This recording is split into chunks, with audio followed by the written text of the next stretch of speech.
Hola, ¿cómo están todos? Mi nombre es Anille Márquez y en esta ocasión haremos un recuento por las clases virtuales que se han presentado a lo largo de estas semanas en Aula SM, en la materia de Química de tercero de secundaria. Empezaremos por las propiedades de los ácidos y bases según el modelo de Arrhenius. Como ustedes recordarán, algunos de los ejemplos para las sustancias ácidas son el jugo de limón, el jitomate y el café. En cambio, para las bases tenemos el huevo crudo, el aceite de oliva y el jabón. En cuanto a características físicas, los ácidos tienen un sabor agrio y son capaces de corroer los metales. En cambio, las bases tienen un sabor amargo y son jabonosas al tacto. En cuanto a solubilidad, ambos son solubles en agua. En este estado, son capaces de formar electrolitos, que no es otra cosa más que partículas con carga, es decir, iones. Los ácidos forman iones positivos, denominados cationes, y las bases forman iones negativos, denominados aniones. Los iones que liberan los ácidos son iones hidrógeno y las bases liberan aniones hidroxilo. Cuando juntamos un ácido y una base a reaccionar, siempre nos van a dar sal y agua. Una forma genérica de escribir esto es con letras. Usaremos AB para el ácido y CD para la base. La sal va a estar expresada como CB y el agua como AD.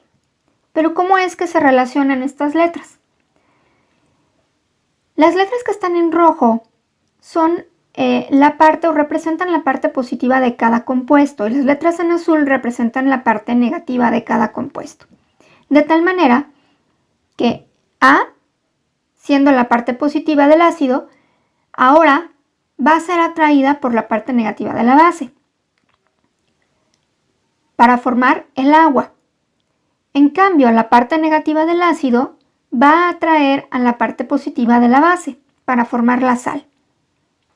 En un ejemplo, como el ácido clorhídrico, que reacciona con el hidróxido de sodio, en la parte roja tenemos al hidrógeno como ion y al sodio. En la parte azul tenemos al cloro y al ion hidroxilo. El cloro va a atraer al sodio para formar el cloruro de sodio. En cambio, el ion hidroxilo va a atraer al hidrógeno, que está como ion positivo, para formar el agua. En el punto de prueba, la idea es que ustedes completen las reacciones usando la información que se les da en cada una de los ejemplos, ya sea para que escriban alguno de los reactivos o bien que escriban alguno de los productos. Otro de los temas que se vio a lo largo de estos videos son las características de las reacciones redox. En la primera columna tenemos los ejemplos de algunas reacciones redox que se suscitan en nuestra vida diaria.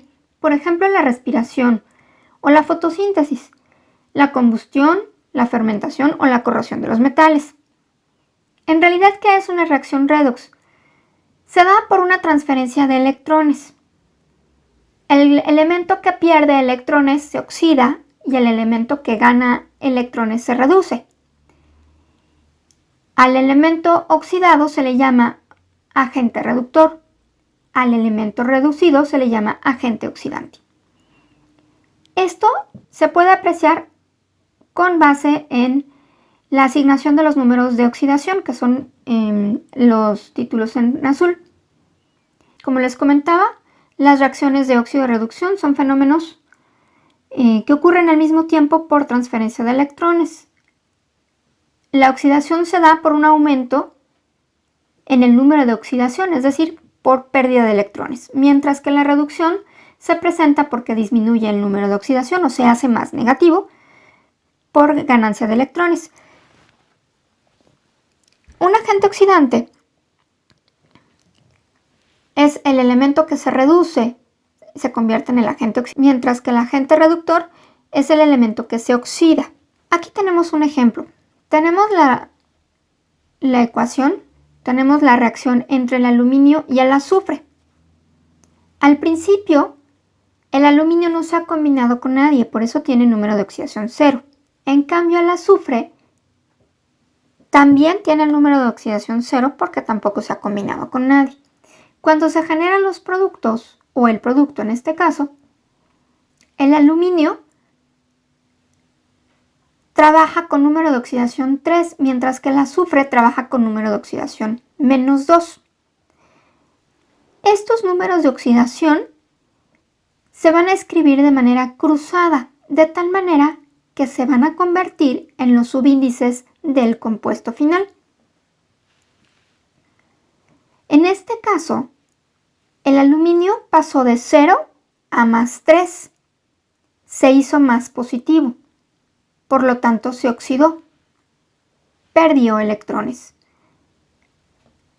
Y eso lo convierte en el agente reductor. En cambio, el azufre pasó de 0 a -2, es decir, ganó electrones, por lo tanto se reduce y se convierte en el agente oxidante. Si se fijan, el elemento que se oxida se convierte en el agente reductor, es decir, es lo contrario. Con esta información podremos entonces pasar al ponte a prueba. Aquí tienen algunas reacciones en las que ustedes tienen que poner o identificar el elemento oxidado, el elemento reducido y el agente oxidante o el agente reductor. ¿Cómo van a hacer eso? Usando los números de oxidación. ¿Qué es un número de oxidación y cómo se determina? El número de oxidación es la capacidad de combinación que tienen los elementos, es decir, es la carga que posee un átomo cuando se encuentra en forma de ion. Los podemos encontrar en la tabla periódica como los números positivos o negativos que posee cada elemento. En la tabla periódica podemos observar que un mismo elemento puede tener uno o varios números de oxidación. Ahora bien, también es importante identificar a las cargas. Las cargas resultan de la multiplicación de los números de oxidación con los subíndices de cada elemento. ¿Cómo se asigna el número de oxidación? Cuando hablamos de un compuesto binario, los números de oxidación se cruzan para convertirse en el subíndice del elemento contrario, o bien lo podemos ejemplificar de la manera contraria, es decir, partiendo de los subíndices, si cruzamos los subíndices, podemos encontrar el número de oxidación del elemento, de cada uno de los elementos. Ahora bien, ¿qué pasa si tenemos compuestos con 3 o más elementos? Lo primero que tenemos que hacer es obtener el número de oxidación de los elementos de los extremos, en donde generalmente van a estar situados el hidrógeno o el oxígeno. Se hace la multiplicación de los números de oxidación por los subíndices para obtener las cargas correspondientes y por diferencia se saca o se obtiene el número de oxidación del elemento central. Aquí tenemos las reglas del número de asignación para los números de oxidación. Ya comentábamos que el hidrógeno generalmente trabaja con +1, por ejemplo, cuando forma ácidos o cuando está al principio del compuesto. Trabaja con -1 en el caso de los hidruros, esa es la excepción a la regla, cuando está al final de la fórmula. En el caso del oxígeno, generalmente trabaja con -2. En cambio, cuando forma peróxidos es la única ocasión en la que trabaja con -1. Los grupos 1, 2 y 3A, que son los grupos representativos, el grupo 1 trabaja con +1, el grupo 2 con +2, el grupo 3 con +3. En el caso de los halógenos o el grupo 7A, cuando forman sales binarias trabajan con -1, igual que cuando forman hidrácidos. Recordemos que los elementos que están sin combinar siempre se les asigna el número de oxidación 0 y por último, la suma algebraica de las cargas debe ser igual a 0. Aquí tenemos algunos ejemplos. Hablábamos de los elementos sin combinar. Entonces aquí tenemos el sodio, el oxígeno y el plomo. Noten que el oxígeno es una molécula binaria. Entonces, aunque tengo dos átomos de oxígeno, en realidad no se ha combinado con alguien diferente a sí mismo, por lo tanto se le asigna el número de oxidación 0. El hidrógeno, como ya comentábamos, si está al principio de la molécula, trabaja con +1, inclusive si está en medio, pero si está al final de la molécula, trabaja con -1. El oxígeno, por ejemplo, en el agua común y corriente, trabaja con -2, pero en el agua oxigenada, que es un peróxido, trabaja con -1. En los grupos 1, 2 y 3 tenemos respectivamente el sodio, el magnesio, el aluminio. Cada grupo trabaja con el número de oxidación, o cada elemento trabaja con el número de oxidación respecto al número de grupo, ¿no? En el caso de los halógenos, ya sea en sales binarias o en hidrácidos, trabaja con -1, como el cloro, el flúor, el bromo. Y en todos los casos, la suma algebraica debe ser igual a 0. En este caso tengo ácido nítrico. Como les decía, multiplicamos el número de oxidación por el subíndice. En el caso del hidrógeno tengo un subíndice de 1. Recuerden que el 1, al igual que en matemáticas, no se escribe cuando se trata de subíndice o cuando se trata de moléculas, de coeficientes. Entonces, multiplicamos +1 por 1 para el hidrógeno y en el caso del oxígeno, -2 por 3, que es el subíndice. De tal manera que obtenemos +1 y -6.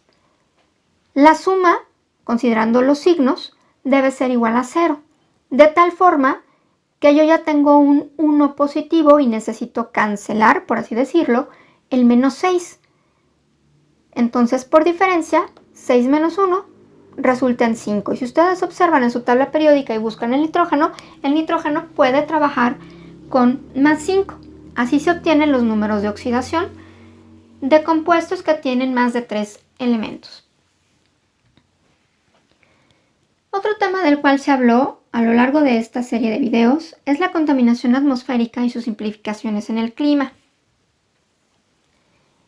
Recordemos que el aire es esencial para la vida de todos los seres que habitamos en el planeta. Forma parte de la atmósfera terrestre y es una mezcla de gases que rodea a la Tierra, la cual tiene una composición más o menos estable gracias a la gravedad, la cual impide que los gases escapen. La contaminación atmosférica consiste en la modificación de las condiciones normales de la atmósfera, ya sea por la introducción de sustancias que no están presentes en su composición habitual o variando las cantidades de alguno de sus componentes. Existen varios tipos de contaminantes, los naturales y los antropogénicos. Los naturales son los derivados de la naturaleza, como su nombre lo dice, y los antropogénicos se refiere a los que son por causas humanas, dentro de los cuales vamos a encontrar a los contaminantes primarios y secundarios. Los primarios son aquellos que provienen directamente de las fuentes de emisión, como el agua, el suelo y el aire, y permanecen en ese medio tal y como fueron emitidos.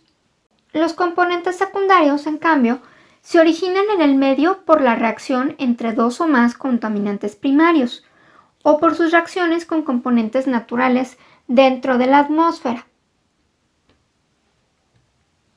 Dentro de los primarios podemos encontrar al monóxido de carbono, al dióxido de azufre, los óxidos de nitrógeno, los hidrocarburos, las partículas o los metales pesados. En cuanto a los contaminantes secundarios, encontramos a la oxidación fotoquímica, la inversión térmica, el smog y la lluvia ácida. También platicamos de las características de la tabla periódica. Dentro de la clasificación periódica de los elementos, vamos a encontrar que se pueden clasificar de tres maneras diferentes: por tipos de elementos, por periodos y familias, o por configuración electrónica. En el caso de los por tipos de elementos, encontramos a los metales, a los no metales y a los metaloides. Por periodos y familias, recordemos que los periodos son los renglones que tiene la tabla periódica y son 7. Vamos a encontrar también a los grupos representativos que van del 1 al 8A y también a los grupos B, que son o que forman el bloque central de la tabla periódica. En cuanto a la configuración electrónica, si ustedes recuerdan, teníamos al bloque S, que lo conformaban el grupo 1 y 2A, el bloque P, que va del grupo 3 al 8A, el bloque D, que es la parte central de la tabla periódica, que abarca todo el grupo B, y el bloque F, que son los renglones que están como que aparte de la tabla periódica y se refiere a los lantánidos y a los actínidos. Aquí tenemos las familias de la tabla periódica. Recuerden que las familias son grupos de elementos que comparten características físicas y químicas similares. Algunas familias tienen ciertos nombres y a otras se les dan el nombre de los elementos representativos o el primer elemento que pertenece, leyendo la familia de arriba hacia abajo. El primer elemento que se encuentra ahí es el nombre el elemento que le da nombre al grupo. En cuanto a las propiedades periódicas, podemos encontrar a la energía, que se clasifican por en cuestión de energía y en cuestión de tamaño. De acuerdo a la energía tenemos 3 diferentes, que es el potencial de ionización, la afinidad electrónica y la electronegatividad. En caso del tamaño tenemos el radio atómico, el radio iónico y el radio covalente. Recordemos que la energía de ionización es la energía mínima necesaria para que un átomo gaseoso en su estado de menor energía separe un ion y se obtenga un ion positivo. En cuanto a la afinidad electrónica, es el cambio de energía cuando un átomo acepta un electrón en el estado gaseoso. Y la electronegatividad es la tendencia que presenta un átomo a atraer electrones de otro átomo al formar un compuesto. En cuanto al radio atómico, se define como la mitad de la distancia entre dos núcleos atómicos adyacentes de un elemento. Acá podemos apreciar cómo aumentan o cómo disminuye cada uno de las propiedades periódicas. Entonces, la electronegatividad aumenta de izquierda a derecha, igual que el carácter metálico, la afinidad electrónica y la energía de ionización. Y también aumentan de abajo hacia arriba. En cambio, el radio atómico, todo lo contrario, conforme avanza la electronegatividad, el radio atómico disminuye. Nuestro primer proyecto se trató de cómo sintetizar un material elástico. Recordemos que hablábamos de los polímeros. Los polímeros no es otra cosa que moléculas muy grandes formadas por bloques de compuestos más pequeños denominados monómeros. Cuando un monómero se repite muchas veces, se forman macromoléculas. Es otra manera de conocer a los polímeros. Y sabemos que los polímeros se clasifican en naturales y artificiales. Los naturales, generalmente conocidos como macromoléculas, son los lípidos, proteínas, carbohidratos, ácidos nucleicos, moléculas indispensables para la vida en la Tierra. En cambio, los polímeros artificiales son los referentes o los conocidos como plásticos. Por ejemplo, el etileno, el propileno, el tolueno. Dentro de la clasificación de los polímeros sintéticos tenemos de 3 tipos. Los termoplásticos. Los plásticos son aquellos que se reblandecen por el calor. Pueden ser moldeados nuevamente, recuperando sus propiedades originales al enfriarse. Dentro de estos están los plásticos comunes y el teflón, entre otros. Esta capacidad de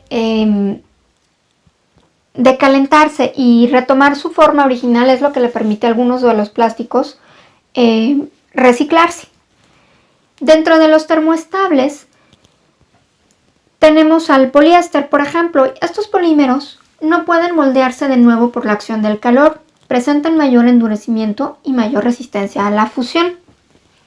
Y por último tenemos a los elastómeros, que son polímeros elásticos como el neopreno o las siliconas, pero que no soportan bien el calor y se degradan a temperaturas medias. Para los plásticos comunes vamos a tener una clasificación que implica un número dentro de un triángulo formado por flechas. Esta clasificación es internacional y de acuerdo a esta clasificación nos dice, entre más pequeño sea el número, nos dice que es más fácil reciclar este plástico. Ya habíamos comentado que podemos hablar del polietileno, del polietileno tereptalato, o mejor conocido como PET, que es el más común, y lo podemos encontrar en botellas de jugos o de leche. Es un plástico transparente. El polietileno de alta densidad es el que utilizamos en los envases más rígidos, como de shampoo o de detergente. Están también los del cloruro de polivinilo, que es un plástico que se utiliza en el armado de tuberías. Es el conocido como PVC, es bastante resistente. Está el polietileno de baja densidad, que es con el que se elaboran las bolsas de plástico. En el número 5 está el polipropileno. En el número 6 el poliestireno. Y en el número 7 hay una clasificación en donde se engloban varios plásticos. Estos son los más difíciles de reciclar. Inclusive se puede decir que estos prácticamente no se pueden reciclar. El siguiente tema es: ¿qué aportaciones a la química se han generado en México? Es el proyecto número 2. Las aportaciones que se ha hecho a la química en México tiene 3 etapas. La primera es aquellas que se hicieron durante la época prehispánica. Otras son las que se hicieron durante la conquista. Y por último tenemos una tercera etapa que corresponde al México independiente. Durante la época prehispánica hablaremos principalmente de los aztecas y los mayas. Son dos de las culturas más importantes que se establecieron en nuestro territorio. Ambas civilizaciones tuvieron muchísimas aportaciones a la astronomía, a las matemáticas, a la ciencia en general. Pero hablando de la química, ambas culturas tuvieron un excelente manejo de los materiales, especialmente de los metales, como el oro, la plata, el estaño o el mercurio. Con ellos confeccionaban armas, tenían aplicaciones en la joyería y como medio de intercambio. Tuvieron un muy buen uso de las sales alcalinas, como el yeso, el alumbre, y lo podemos ver en las construcciones y las pinturas, especialmente en el azul maya. Ustedes saben que el azul maya es una pintura que hasta el día de hoy no ha podido sintetizarse en un laboratorio. Eso es un dato interesante. En la época de la conquista tenemos 3 momentos importantes. La época va desde el 1500 hasta el 1800 aproximadamente. Entre 1535 y 1821 se da un importante desarrollo en la minería. Si ustedes recuerdan, la Nueva España fue uno de las principales aportaciones que dio al reino español, fue el oro y la plata. En 1555 aproximadamente se hace una innovación en el proceso de la extracción de plata. Es un proceso denominado amalgamación, en el cual usaban mercurio. El resultado de esta innovación fue la obtención del proceso más barato y más eficaz. Actualmente México es el segundo exportador de plata a nivel mundial. En 1800, Manuel del Río descubre el eritronio, mejor conocido como vanadio. Estos fueron los tres puntos importantes durante la conquista. Cuando hablamos del México independiente, pues tenemos ya fechas un poco más específicas y más recientes. Por ejemplo, en 1850, Leopoldo Río de la Loza escribe el primer tratado mexicano de química denominado Introducción al Estudio de la Química. Para 1941 se funda en la Ciudad de México el Instituto de Química de la UNAM. En 1965 se funda el Instituto Mexicano del Petróleo, mejor conocido como IMP. Y para 1995 se gana el primer premio Nobel en Química, que fue ganado por el ingeniero Mario Molina. Tenemos a 4 científicos mexicanos muy destacados a lo largo de toda esta historia. Como ya lo mencionamos, Leopoldo Río de la Loza descubrió el ácido pipitzaoico, que sirve para detener hemorragias. Andrés Manuel del Río descubre el eritronio, mejor conocido como vanadio. Luis Enrique Miramontes fue el primer científico en sintetizar la norethisterona, que fue la base del primer anticonceptivo oral. Después tenemos a Mario Molina, que fue el ganador del Premio Nobel de Química en 1995 por sus investigaciones sobre la química atmosférica y la predicción del adelgazamiento de la capa de ozono. Y por último, tenemos el proyecto número 3, que son ¿cuáles son los beneficios y los riesgos del uso de fertilizantes y plaguicidas? Los fertilizantes y plaguicidas, como ustedes saben, son sustancias que se utilizan en los cultivos para mejorar y agrandar las cosechas. Prácticamente desde que las sociedades humanas se volvieron sedentarias, advirtieron que para mejorar el rendimiento de la agricultura era necesario aportar ciertas sustancias a los suelos. Estos productos en principio eran excrementos de animales, cenizas o limo, que es el lodo del fondo de los ríos y lagos. Con el paso de los años, la creciente población mundial necesitó también de una creciente producción alimentaria, y la fuente primaria de nutrientes para los animales son los vegetales. ¿Pero qué son los nutrientes? Los nutrientes son indispensables para el crecimiento de las plantas. Se dividen en macronutrientes, que son aquellas sustancias que se necesitan en grandes cantidades, y los micronutrientes, que se requieren en menor cantidad.